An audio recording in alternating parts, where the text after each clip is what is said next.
behind the lines that divide into parts, behind the parts, behind the scars, is art. Is art so sublime? It's like a rhymeless rhyme, plodding on in perfect time, behind the behind, where all is divine, where all is clean, is a silent, fine, clear white line of timeless time, of in-between.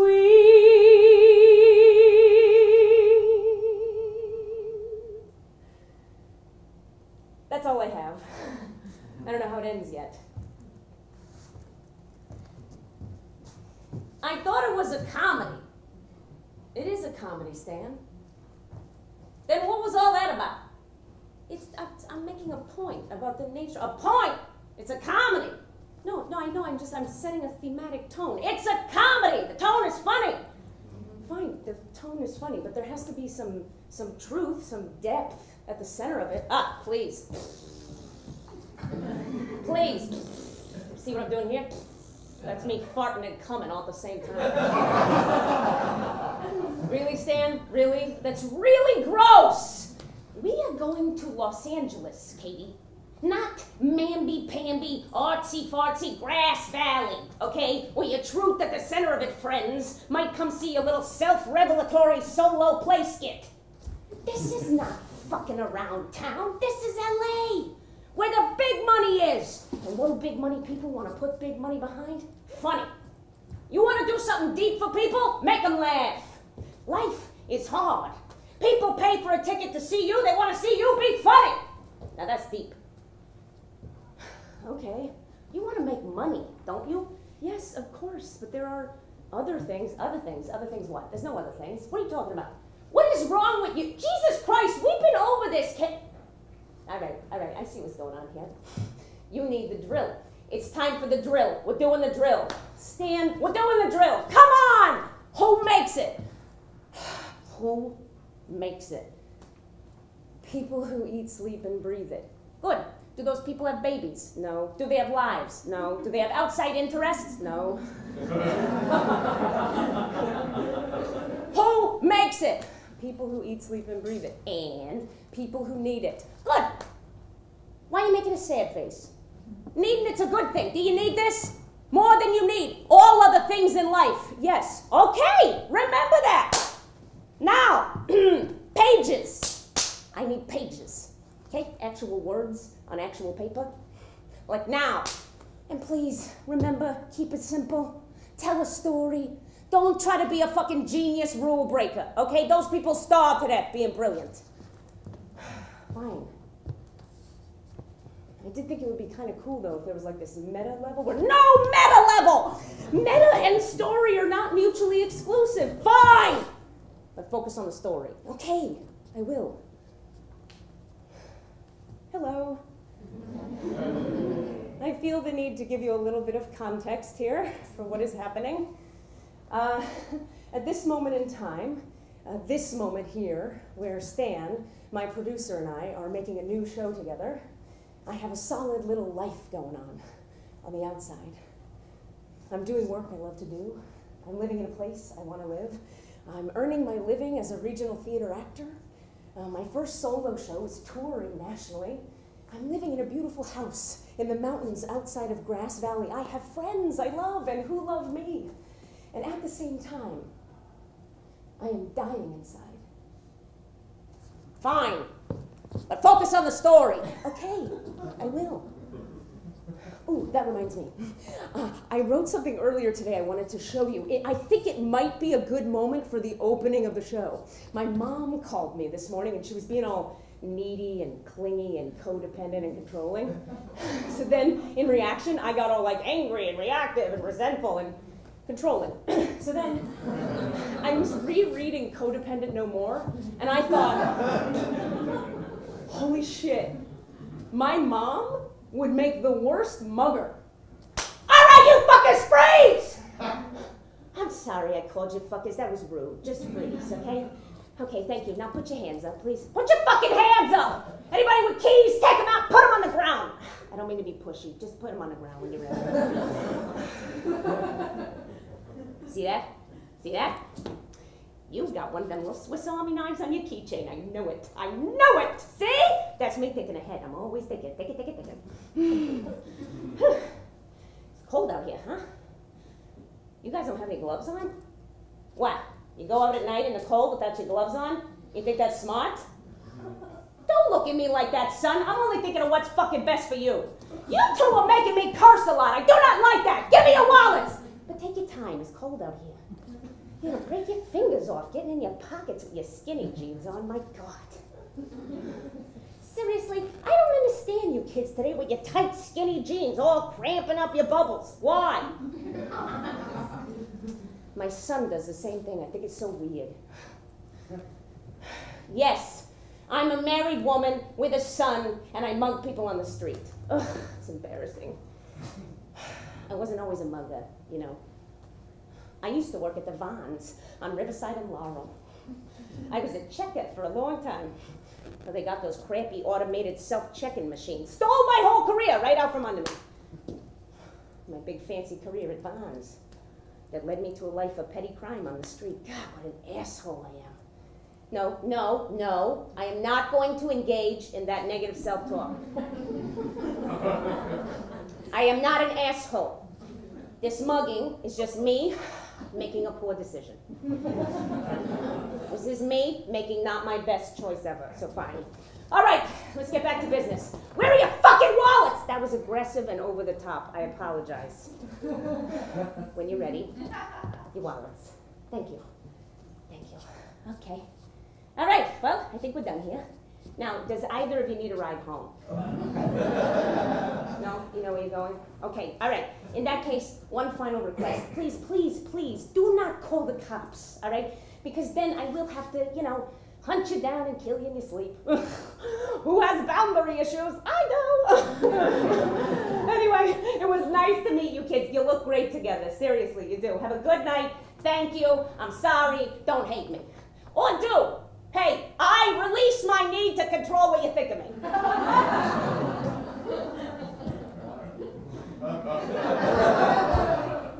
You know what I mean about that?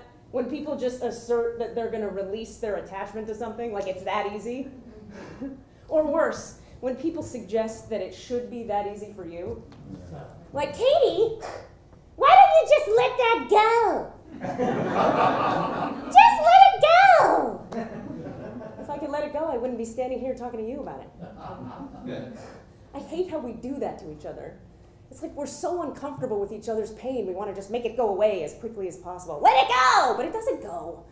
Or it does go, eventually, when I have time to sit with it and feel into it or something, but it doesn't go in that moment just because you, whoever's standing there in front of me, says it should.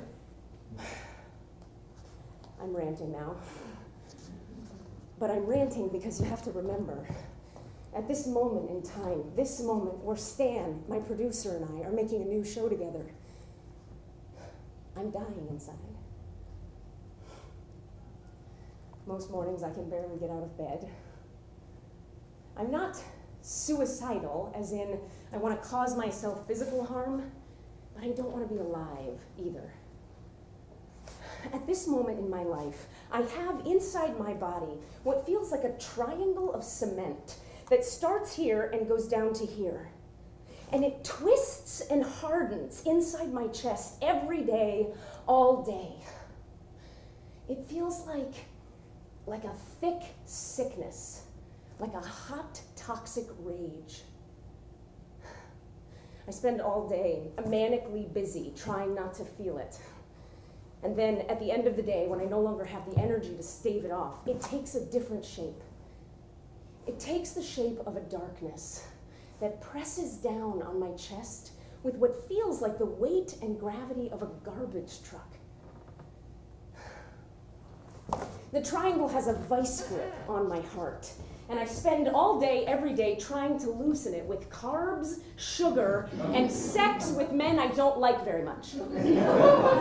I keep thinking, maybe this guy, who seems interested, but who also makes me want to vomit, maybe he'll hug me, and that'll soften the vice grip. The triangle also seems to send through its tight upper point a cloud of black smoke into my mind. I stay up all night long with this guy, thinking and talking and trying to figure us out.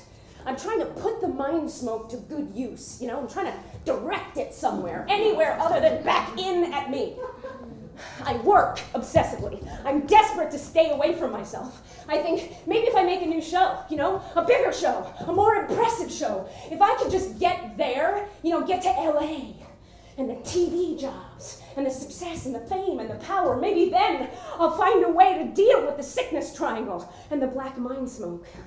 Maybe once I'm officially amazing in the eyes of the big people, I'll find a way off this roller coaster of crazy manic highs and cavernous lows. At this moment in my life, I both rule the world with my mania and can barely face the morning with my depression.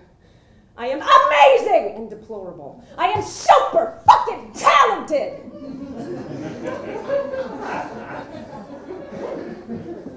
And I hate myself desperately. But I've always got ideas. Maybe I need to keep going like I've been going, you know? With the Barbara Brennan healers and the Christian mystics and the biofeedback experts and the chakra clearing specialists and the Rolfers and the physical therapists and the cranial sacral somatic chiropractic polarity balancing toning meditation serenity baths mud packs on my eyes a spa retreat. It's all about what you eat. I've done it fucking all. At this moment in my life, I am 6 years sober. I got sober when I was 23. I'm 29 now. I've done all the work in the program and still the fucking triangle.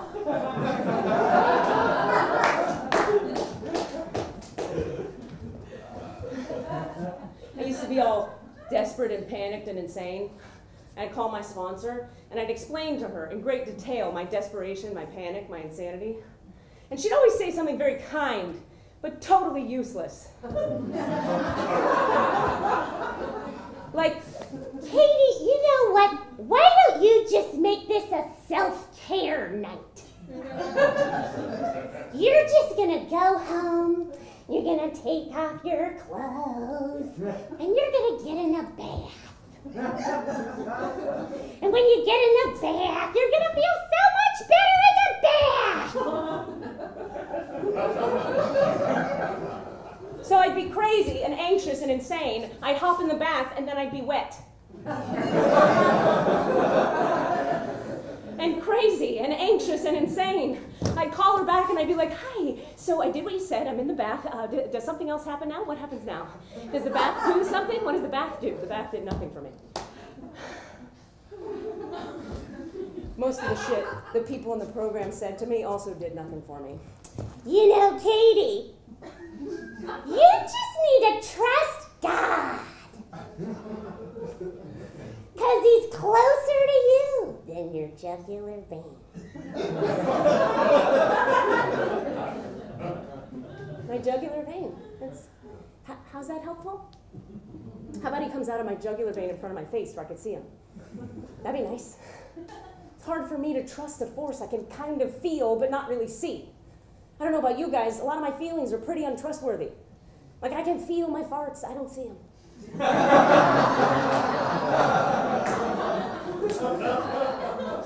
Should I trust them to manage my life? No. So eventually, I call a psychiatrist, and she tells me I'm bipolar. And she puts me on these very intense, very strong drugs.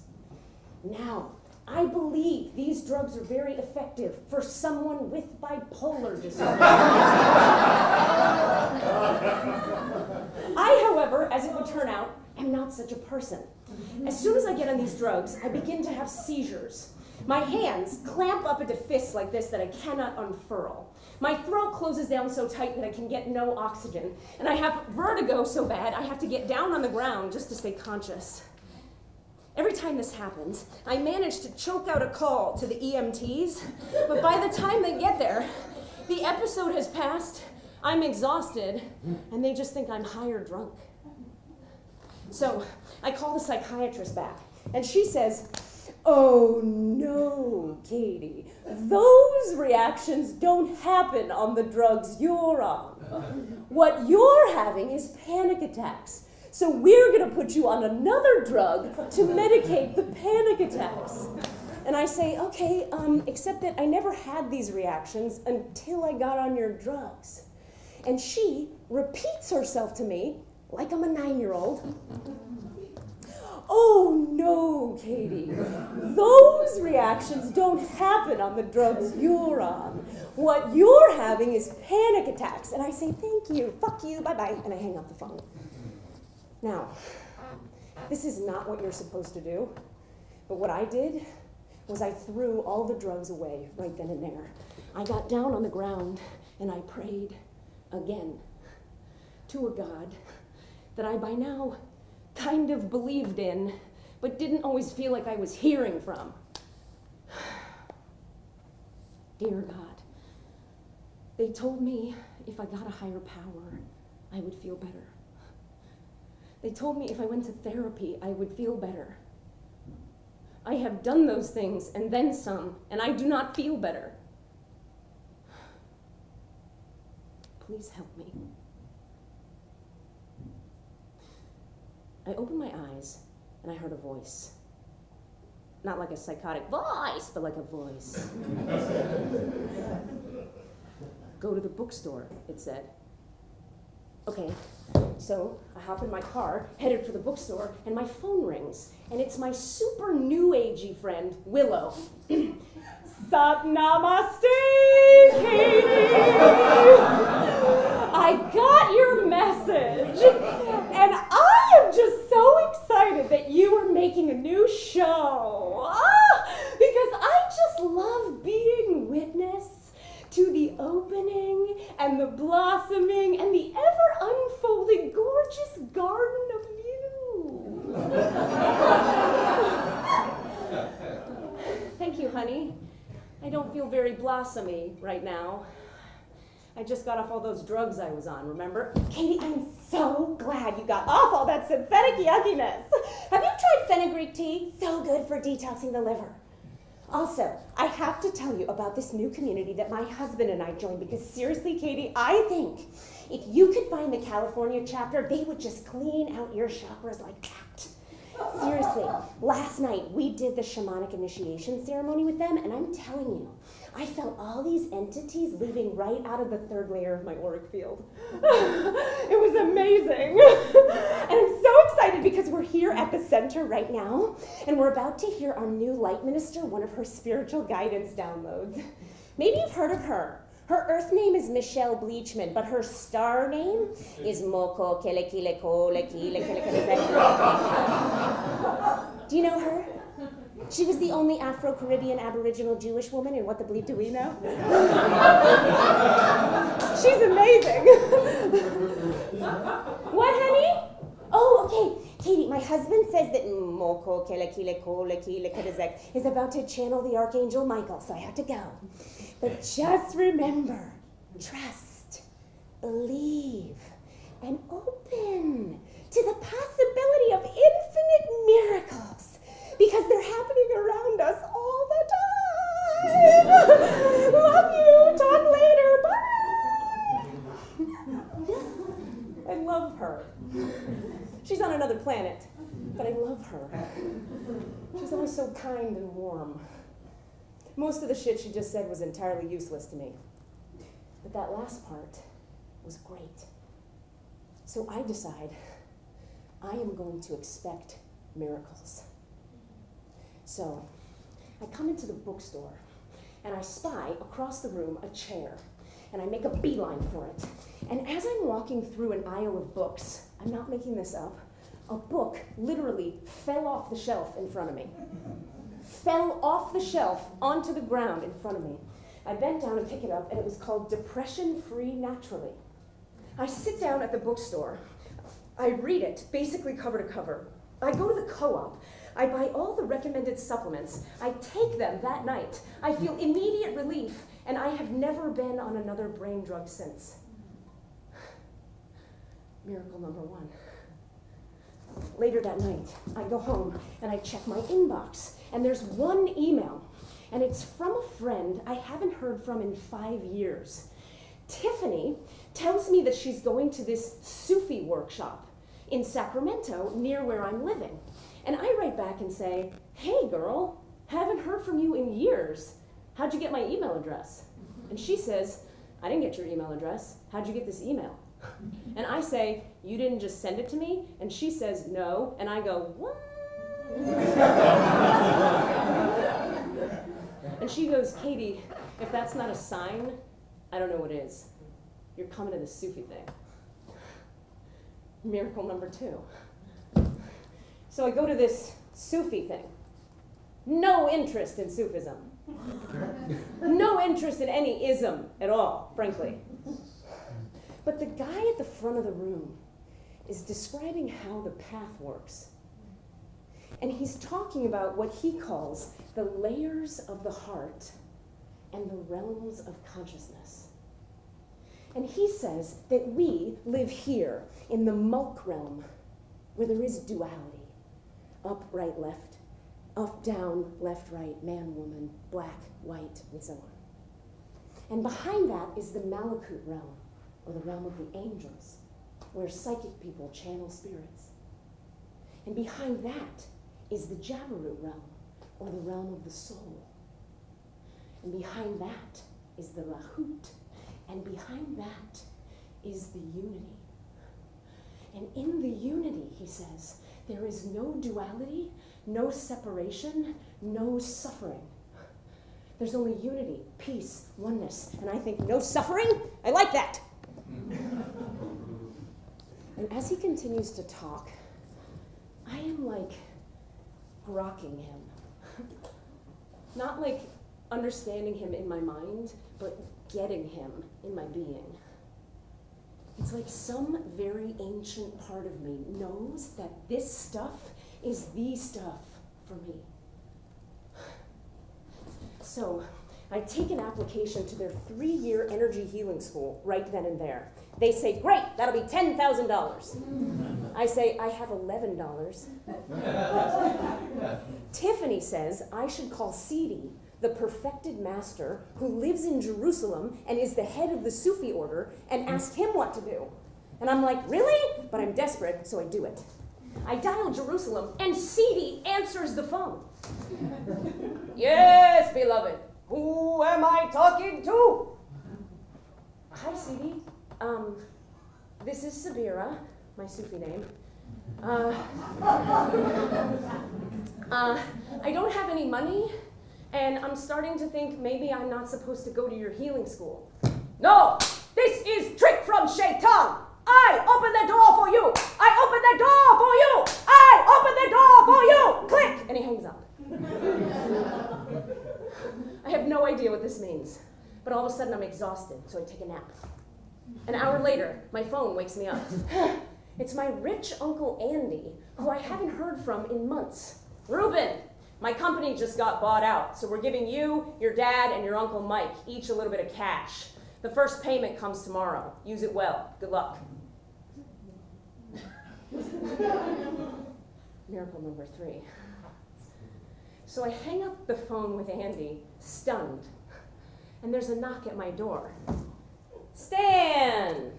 Katie girl! How's it hanging? I don't have one, Stan, so it's not.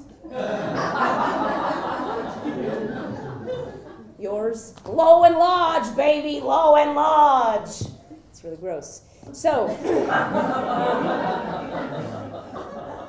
what are you doing here, Stan? Okay, Katie, so I'm here in San Francisco on this Babies Who Love Too Much project for Lifetime. It's like a half-scripted, half-improvised thing about mothers who hate their babies. I don't know, it's a job and it pays, so I'm shutting up about it. Okay. Another reality show, Stan? Don't get snobby with me, Katie. Everybody's got to eat. I know. I'm not above it.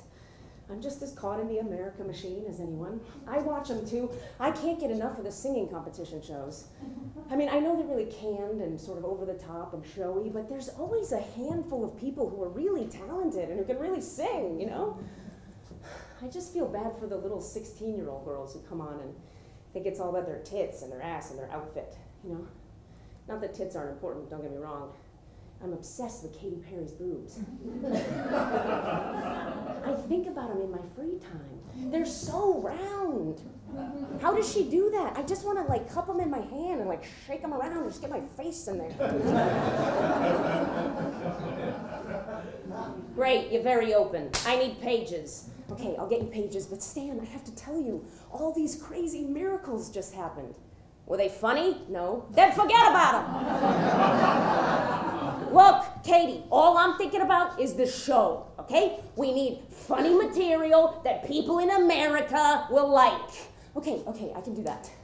I will write about pop culture. How's that? This is a normal day on Earth, right? A high holy man prays for me. Large amounts of money fall from the sky. Now I gotta write about TV and tits. All right, welcome back to So You Think You Can Rhyme with the Stars. I'm Eric Perfeckson, and each week on our show we ask you, so you think you can rhyme with the stars? Ha ha ha ha ha! Exactly. God, I'm pretty. All right, as many of you know, this week our show features a live in-studio rhyme-off between our two remaining contestants. Contestant number 1 is one of America's favorite white 90s rappers, MC Aw Yeah. His first album, All Up in Yo Mama's Grill, went platinum in 1992 when his hit single, I Gotta Dip Homie, D's Nuts in Your Face,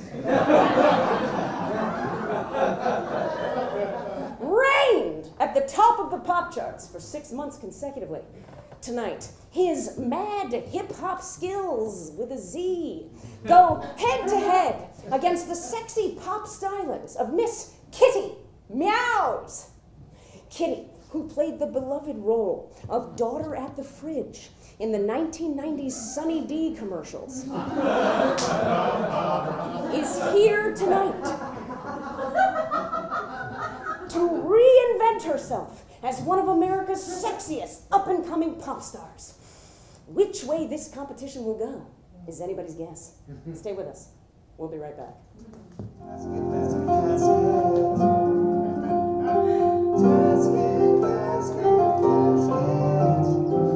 As a busy mom on the go, I can honestly say I don't know what I would do without my tasket, basket, casket. My kids play soccer, and my husband is a firefighter. So should any of them perish at work or on the field, like my aunt and my cousin and my dad did when I was 6, I'm always prepared. Death is a difficult thing to think about. So I just don't anymore. And now that I have the tasket, basket, casket, I know that should any of my family members die, I can just pack them, press them, and toss them aside. Why face mortality when you can fold it up neatly into one tiny collapsible basket? The tasket, basket, casket. It's like a portable trash compactor for dead people. My opinion. Honey, they keep me here because I have no point of view. Yeah, that's what my agent told me. So you think you can rhyme? All right, welcome back to So You Think You Can Rhyme with the Stars. God, I'm white.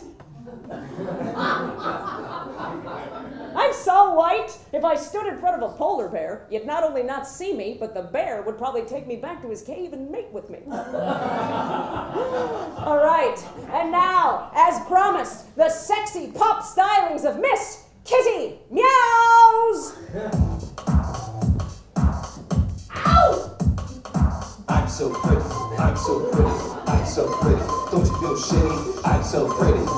so pretty, I'm so pretty. Don't you feel shitty? I'm so pretty, aren't I, y'all? I'm so pretty, I'll never fall from my status as queen of this land onto my ass. You want to smack your hand? These are my tits. Buy this shirt. These are my tits. Bouncing hurts. This is my ass. Buy this song. This is my ass. Sing along. I'm so pretty. These are my tits. I'm so pretty. They bounce like this. I'm so pretty. Wanna fuck my butt? I'm so pretty. What?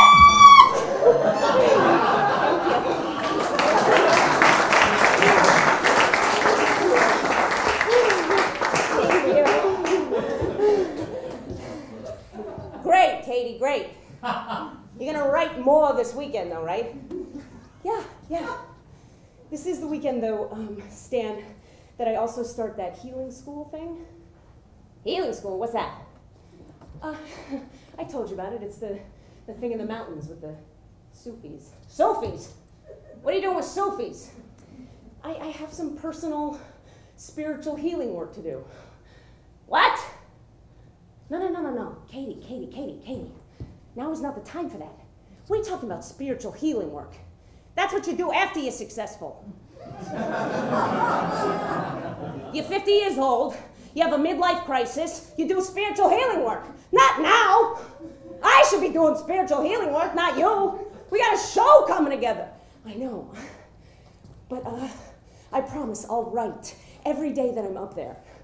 You have to write when you're up there. You understand that, right? I understand. You swear to God you're going to write when you're up there. I swear to God. And I mean it when I say it. I just don't, at this moment, have any idea what is about to happen. So I go. I drive up through Napa, past Lake Berryessa, into the hills of St. Helena, and I arrive at the healing school. I come into the main room of the school, which is essentially a mosque, because, for those of you who don't know, Sufism is the mystical arm of Islam, and mysticism is interested in giving the practitioner a direct, visceral experience of the divine, rather than just imparting knowledge about it. It's like Kabbalah to Judaism, or Christian mysticism to Christianity. So, the teachers start teaching, and I sort of hear the words they're saying, but what I'm really present to is this very strong, very powerful light they are transmitting that I feel in my body. And when they transmit, my head bows, I sob, and all of my trauma, the triangle, is flushed up and out of my system. Lifetimes of beliefs, hurts, wounds are kicked up and out of me. My mom's anger, my dad's absence, the sexual abuse at the hands of a stranger, the years of addiction, all of it is kicked up and out. And as it goes, as it passes through, it kills me. The me I thought I was begins to evaporate. Every now and again, I pop my head out of the process to say something like, "This is so much faster than therapy!"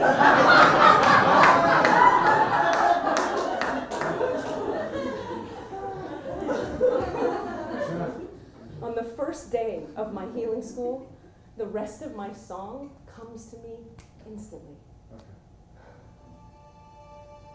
Every place where there remains a trace, a hint, a note of hate, is not to be abated, but related to and met, is to be made wet by the waters of more and more love yet. More and more and more love yet.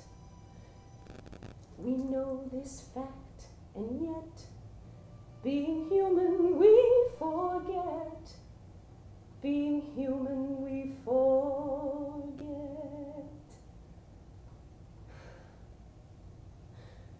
They assign us small group leaders. Amin is mine. And one day, in our small groups, I am on a question tear. How does this stuff work anyway? Which parts of this are me and which are God? What does this light really do? How do we know what God wants us to do when there are so many ways to frame each question? And Amin says, Sabira, stop. I stop. He says, close your eyes, open your heart, and feel this. And in that moment, he takes me to a place where there are no places. Time and space merge and disappear. Nothing is there, and everything is there. It is silent and perfect. I am filled with love. I am love. There is unity, no suffering. Out beyond ideas of right doing and wrong doing, there is a field. I'll meet you there. When the soul lies down in that grass, the world is too full to talk about. Rubin. I open my eyes, and Amin is looking at me, and I see that he understands. He's my brother. I look around the circle. They're all looking at me. They all understand. They're all my brothers. Because in the ocean of silent oneness, there is no me and them. There's only love.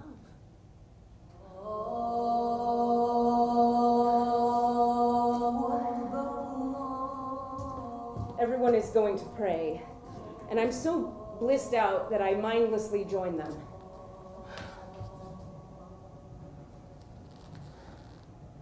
And when the prayer cycle ends, my head is spinning. Why am I prostrating? I don't like religion. I don't want to follow some dogmatic rules written by desert people hundreds of years ago. I'm a liberal Jew from Miami. I turn to the woman next to me and I say, excuse me, why do we need the religion? Why can't we just drink the light? And she says, this is a very good question. The light is like the sap of the tree. It glows through the center, giving the tree its sustenance. The religion is like the bark of the tree, acting like protection and container for the sap. Without the bark, the sap would run wild and gather dust. Without the sap, the bark contains no depth, no meaning. See? And I do. I know what she means somehow. The school session ends, and I return to the world. And everywhere I look, there are suddenly Muslim women with their heads covered. And I suddenly notice them in a very different way. And it occurs to me how wrong I've been about them. And I think to myself, God, what must it be like to be them in America? Hi, my name is Berlin. And I'm here today to talk to y'all about this product that seriously, y'all, for real, changed my life. For serious. It's this little guy right here, the tummy tightener. Are you a busy working professional like me? Do you not have time to learn about nutrition and find the edge of the store where the weird foods are? Do you work hard every single day like I do, 8 to 10 hours a day as an aesthetic professional?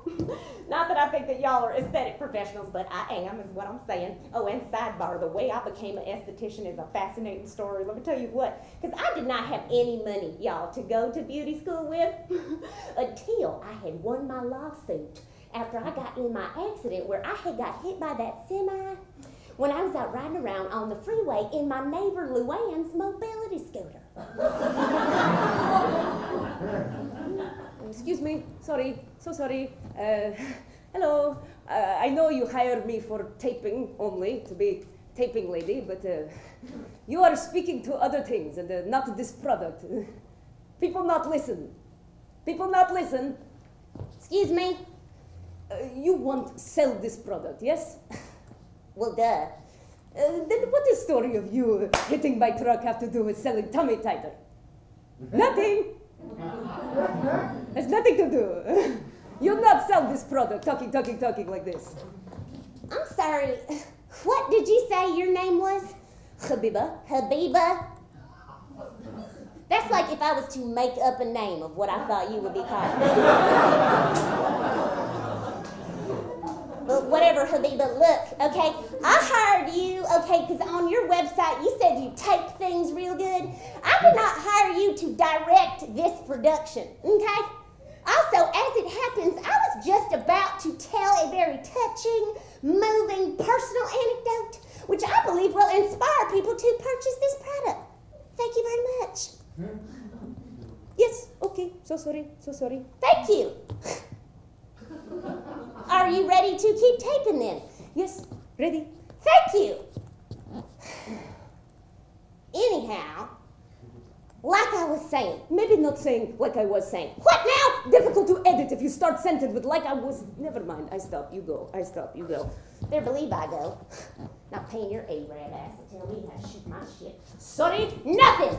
Like I was saying.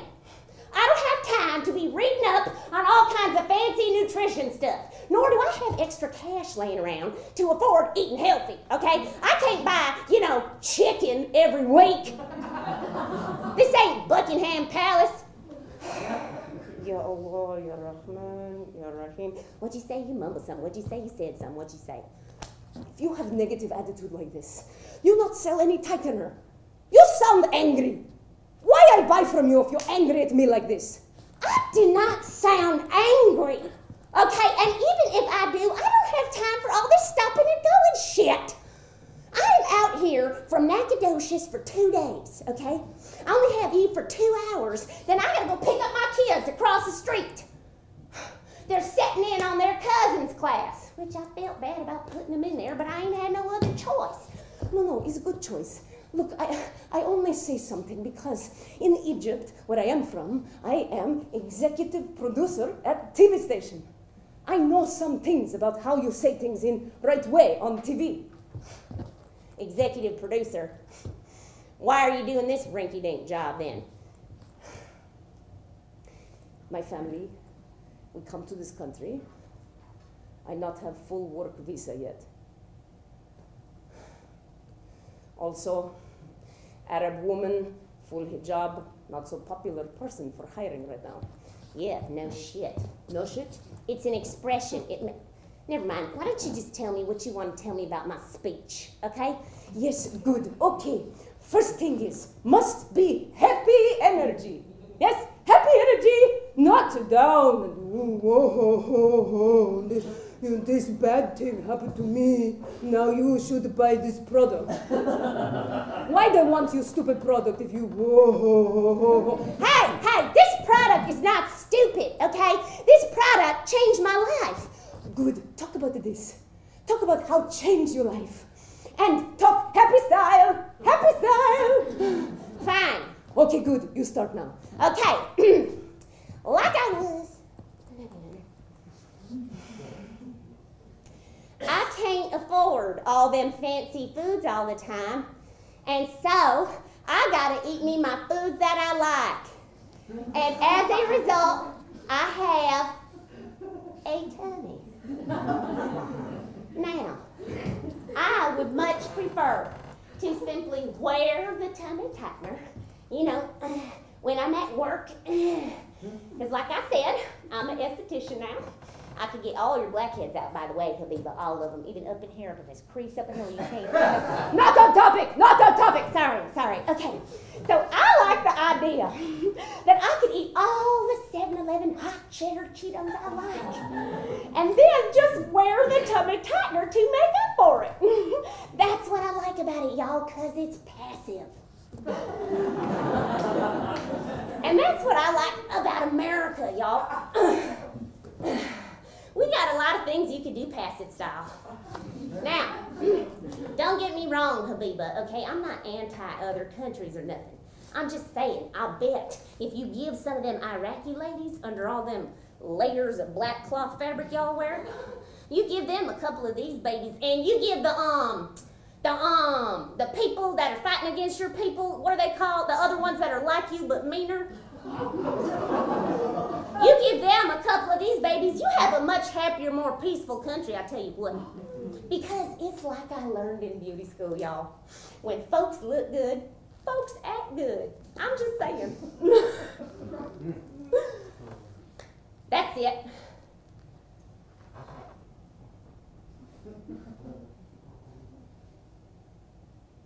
Now you're not going to say nothing?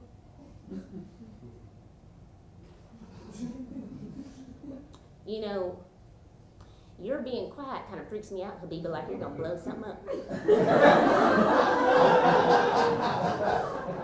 I know how you people get. You people? Yeah! My people blow up nothing. Oh, no? Well, who's doing it then? You are really asking this question? You are really this ignorant? Oh, now I'm ignorant! My people blow up nothing. My people have family, raise children, go to work, try to live peaceful life in the way of Allah. Crazy people blow up things. Fundamentalist people. Yeah, Islamic fundamentalists. Islam, not only religion with crazy people. Sure seems like it lately. You have no idea what you're talking about. Well, stop it. See, there you go right now. Shit in your crazy talk. From your crazy book, where your crazy God tells y'all to do crazy shit. Jesus Christ never blew nobody up. Oh, Christians never started wars. He preached for love, tolerance, and peace, which is what I was trying to do with you, till you had to go get all up in my business. Love, tolerance, peace. Yes, and what do you think Quran she say? Huh? Maybe if you shut your mouth and stop talking crazy all day and ask someone what is say Quran, you'll find out she is speaking only for love. That she is love in the flesh. Whatever, lady, I'm fucking done here. I gotta come back tomorrow, finish up my shoot. Yes, I guess so. You pay me my fee and my tummy tighter now. Fine. Here's your money. Good luck. Not. Contracts say you pay me my fee and one tummy tighter. Yeah, well, I only got one, and now I gotta shoot with it tomorrow, so too bad, so sad. You honor contract! You honor contract! Holy shit, lady, calm down. You give! I keep! I take! No, you do not! Why you want this thing so bad anyhow? I not want. My daughter she want. Your daughter? How old is she? 16! And she thinks she have fat belly. Ain't nobody got a fat belly at 16. I know. I say this to her. She not listen. How did all these young girls get to thinking they're fat? My daughter weighs like 85 pounds. She don't eat nothing but leaves. I know. My daughter eat only dates and Egyptian coffee. She's so skinny. She is shaking like heroin addict. What do you know about heroin addicts?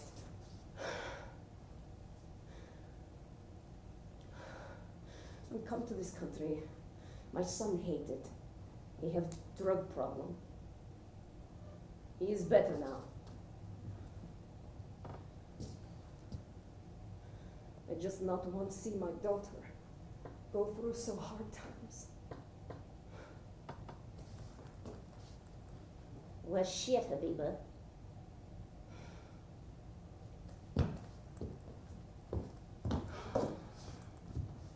Fine. Just take it. No. Is your only tighter? I not take. You take. I not take. You take. I not take. You take. Okay, I take. Thank you. It's a bum rap you got there, Habiba.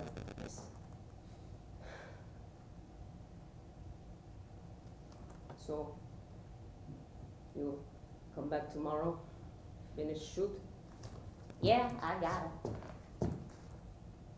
Maybe I come back. We finish shoot together. Fine.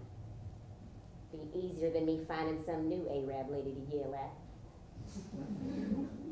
Good. Good night. Thank you. Sleep tight then. Don't let them bed bugs bite. I not have bed bugs! It's an expression. Oh, expression. I like this. Thank you so much. So, you're writing about religion now? No. Katie, I don't want religion in a comedy show. Why you got that character as a Muslim? Make us something else. Make us anything else. Something relatable. Aren't you a Jew? Yes, no, sort of. I don't know. It's to be fully Jewish, you have to have the Judaism on your mom's side.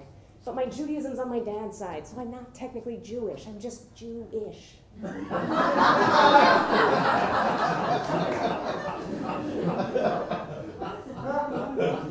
When did you become so pro-Muslim? When did you become so anti-Muslim? I'm not anti-Muslim, Katie. I just don't understand what you're doing here. Look, just talking straight, personally, I think religion is for lazy, stupid people who can't think for themselves. Sorry, it's just my opinion. Wow. Don't you think that's maybe just a tiny bit harsh? No! I do. This is where my head is, Stan. It's what I'm wrestling with. You've always been interested in what I've been wrestling with before. Yeah, but now you're wrestling with shit that's shit. I don't mean shit, I just mean I don't recognize this from you. It's like I don't even know who's writing this. I'm writing it, Stan. Someone you usually trust and care about, unless you don't anymore. I don't care about you? What do you think has kept me here all this time? I don't know. Maybe I'm just another business opportunity for you. Business opportunity? You make me no money! Yeah. And that is exactly the point, isn't it? Oh, Okay. You're out of your fucking head right now. You go ahead, do your little weird, spiritual, whatever the fuck you're doing. But you do it by yourself, okay? Fine. You don't know a thing about me, Katie. No, I don't think I do.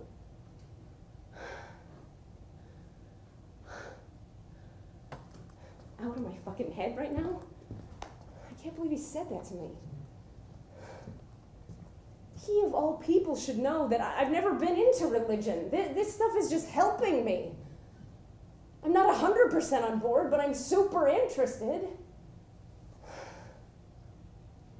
I don't know.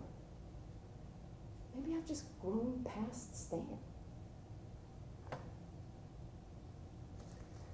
Later that week, I show up to a performing gig I'd committed to doing months before, and the people are being very kind afterwards, and they're congratulating me. But I feel weird. I feel floaty and far away.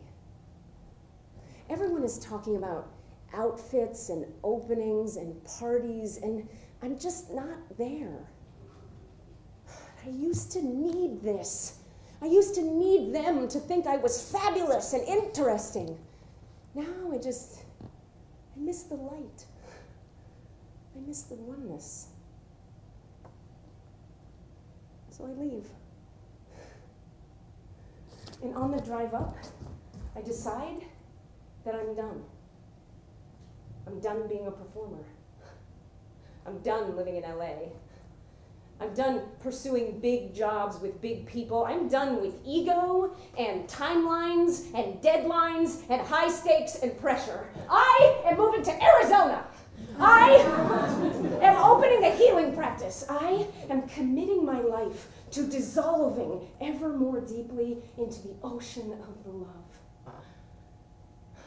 A lover wants only to be in love's presence. Fucking Rumi, man. I get to the school on the mountaintop, and this time around, it is a very special week because Sidi is here from Jerusalem. And you want to talk about transmitting light? This guy comes in a room, and everybody is blown open. Heads down, tears flowing, hearts blasted open. Sidi starts in on a promise. Making promise is very strong medicine. Repeat after me, beloveds. I promise Allah. I promise Allah. To be the real Sufi in the real holy way. To be the real Sufi in the real holy way. To always work to bring peace, mercy, justice, freedom, and love for all the people. To always work to bring peace, mercy, justice. Ya Haq, Ya Shafi, Al-Hayy, Allah.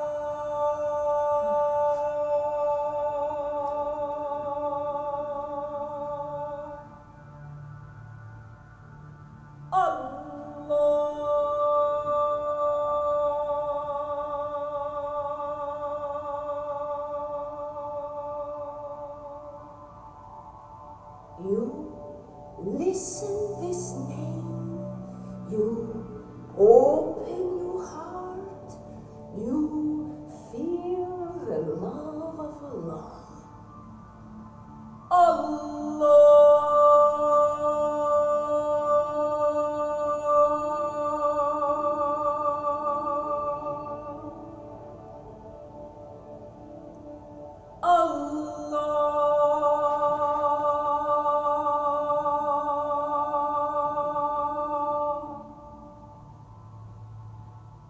Everyone is gone.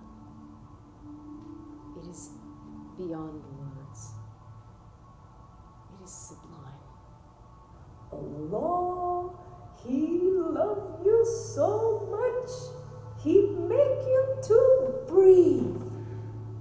Like this one child here. You see this child? This is beautiful child, is he not? Yes. How he come to be so beautiful and so free? Allah made him that way. Yes, beloved. But how he come to earth? Through magic bird, take him through sky and drop him down your house? No, How he come? through the mother. Yes, of course. Through the mother. From two mothers? Huh? From two fathers? Sorry? No! This is haram. Allah, He say in His holy book, one father and one other father, one mother and one other mother. Not possible, not right, not straight. Wait, I'm sorry, what?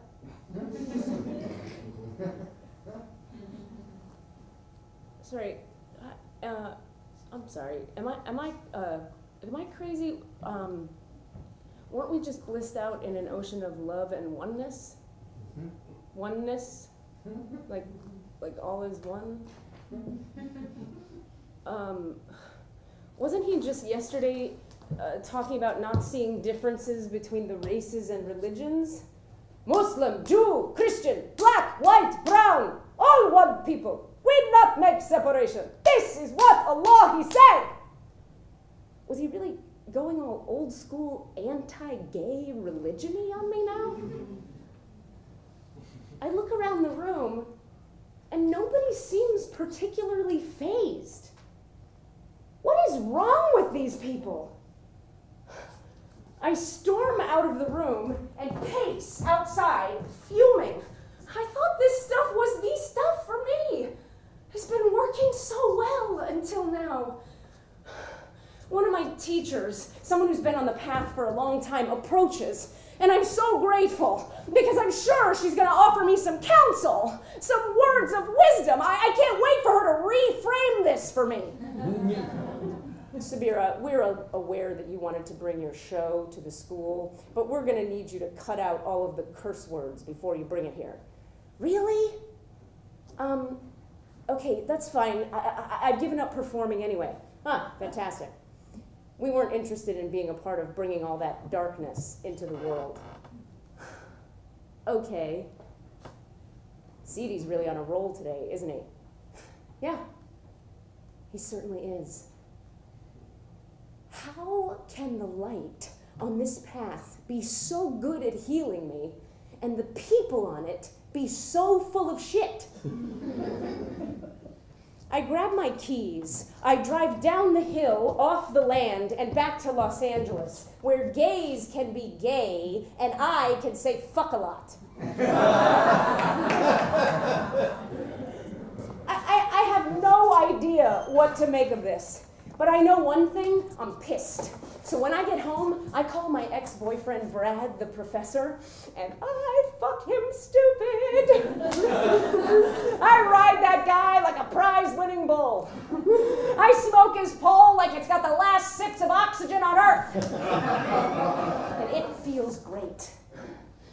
Later, we go to his roof and I smoke like 25 cigarettes. I eat what feels like 1,000 donuts. And I raise my middle finger to the path. Fuck you, path! In the morning, I wake up disgusting. My skin is thick and wet from its attempts to sweat out all the sugar, nicotine, and dick stank.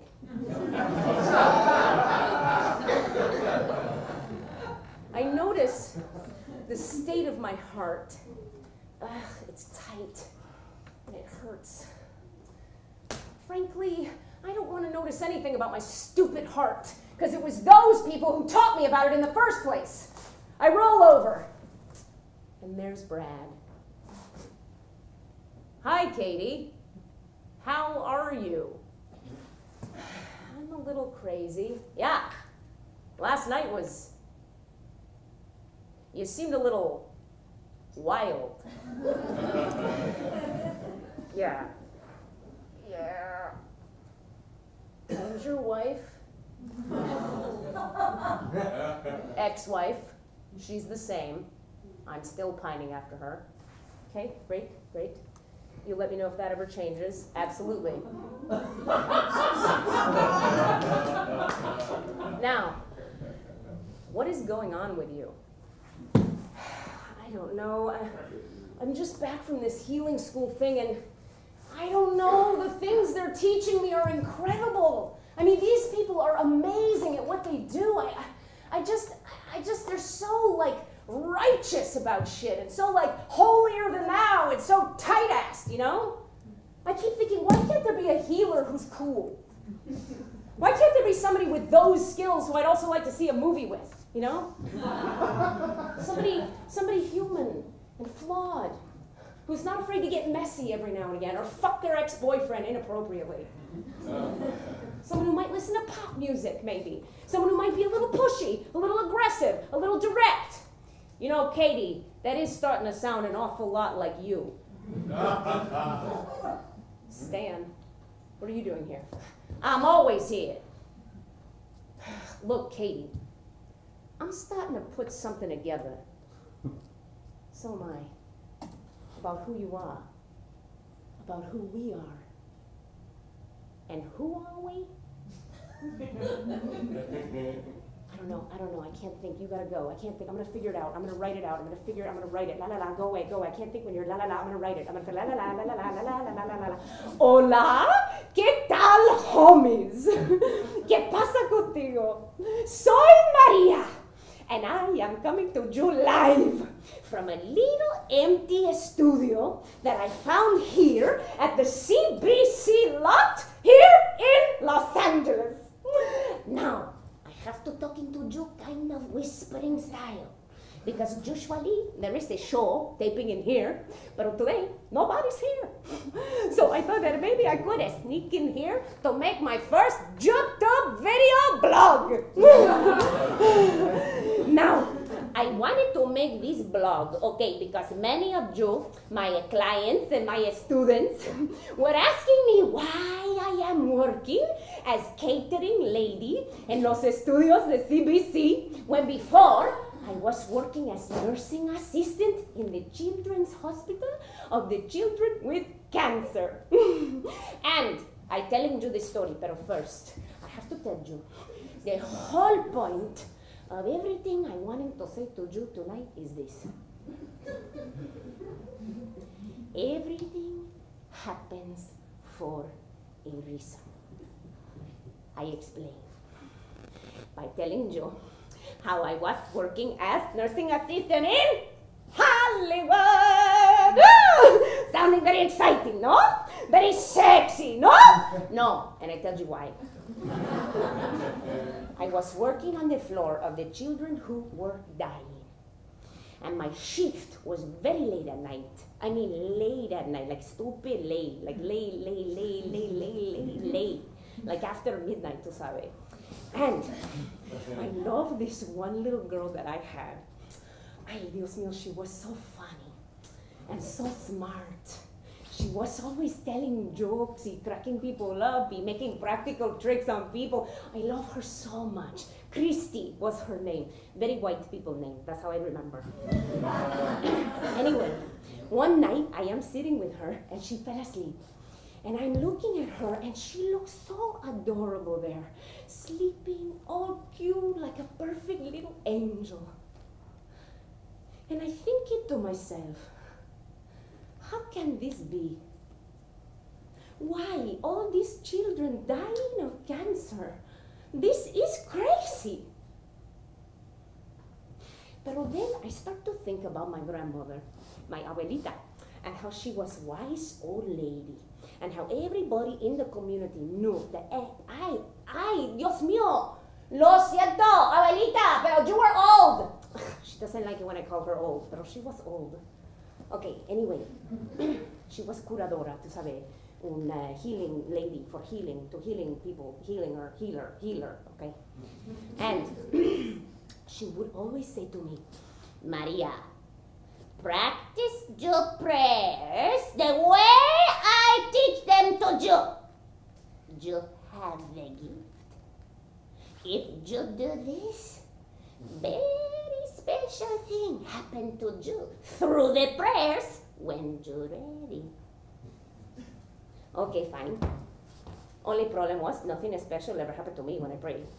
So there I am, many years later, in the hospital of the children with cancer, and I am feeling so sad. And I said to God, okay, God, fine.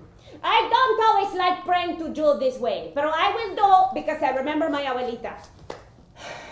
Dear God, show me how I can be useful here. You will be done, you will be done, you will be done. And all of a sudden, my prayers start to pray themselves. And I felt like a great wind coming through my body like this. And my back straightened up like this. And I was so full of life and energy and love and peace that I pray and I pray and I pray all night long. But the prayers, they are praying me. And my mouth, she is talking by herself without me involved. In my mouth, she said, dear God, please bring light to this girl's heart. And I don't know what this means, but in my mouth, she said. So this happens for many hours until the next morning when I woke up next to her because apparently I had fallen asleep, which I didn't remember, and she was gone. And I thought, no, she died. You took her, God? Why? Why did you have me awake all night praying only to take her anyway? But then my boss, who could hear me yelling in the hallway at nothing, comes in and tells me that no, she's not dead. That actually they had found her walking up and down the hallway naked, and when they checked her vital sign, she was fine. She had had miraculous recovery. They sent her home, like that. Okay. So, I didn't say nothing. But inside my heart, I knew what had happened. The gift was coming to life in me. Dios mío. So, I start to sit with one child every night. And every child I'm sitting with starting to get better. So many children getting better that the doctors, when they come in, they start to like pat each other on the back, like, well done, Steve. And good job, Franklin. Meanwhile, it was the nurses there during the day doing all the work. I was there at night doing all the praying. But the doctors coming in like, well, Mrs. Johnson, my golf game ended early today, so you'll get a special visit from me today. And thinking they're making the patients better. Please. So, one day, I was praying over this one little boy. And I didn't know this, but his father had gone downstairs to the vending machine, and he had come back up the stairs, and he was in the doorway, which I didn't know, and I am there praying over his son, and he comes in, and this guy goes crazy. He starts yelling at me and throwing things at me, and how dare you speak Spanish to him, and how dare you say Catholic prayers over my son. And I say, okay, be quiet, asshole, I am working. And my boss, who was in the hallway, heard me call this guy an asshole, and she fired me. Like that. Wait, I can't have you call him an asshole. Why not? Because you're a spiritual character. That's not a spiritual thing to do. Katie, an asshole is an asshole. Fine, but it gets you fired. Yes, it gets me fired, but please, Katie, just because I am healer character doesn't mean that I have to be like perfect angel, like white-driven snow. Okay, you can be healer and performer and like sexy lady and somebody who sometimes calls somebody asshole.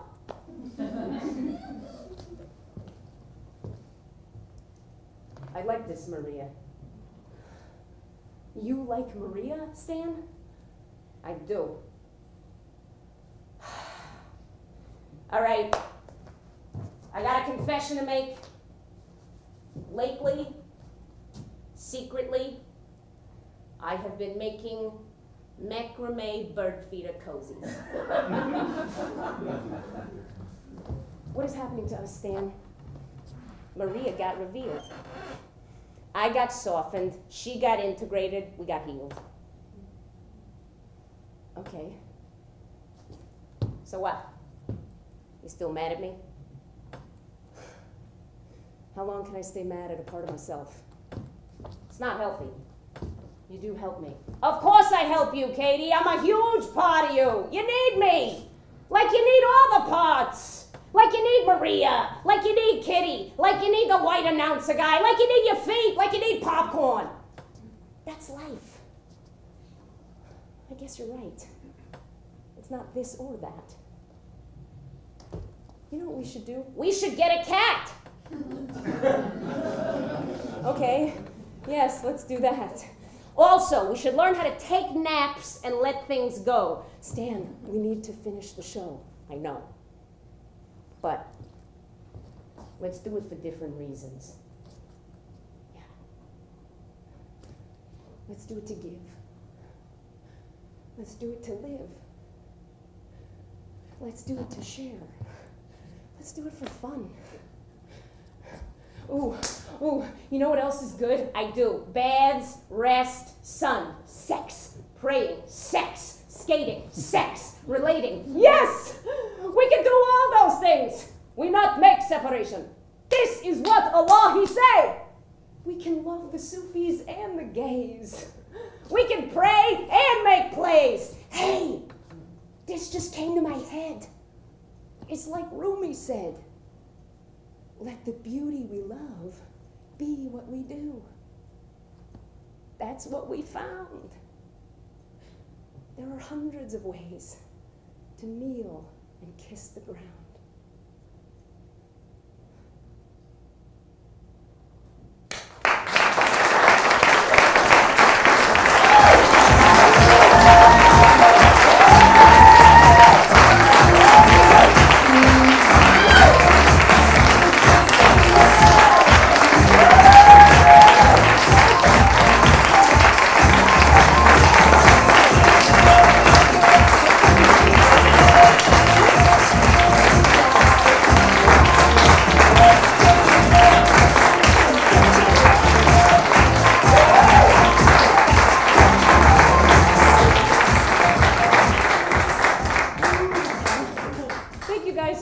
for being here. You're such a lovely, warm, big house. It's so nice to have you here just the night before opening.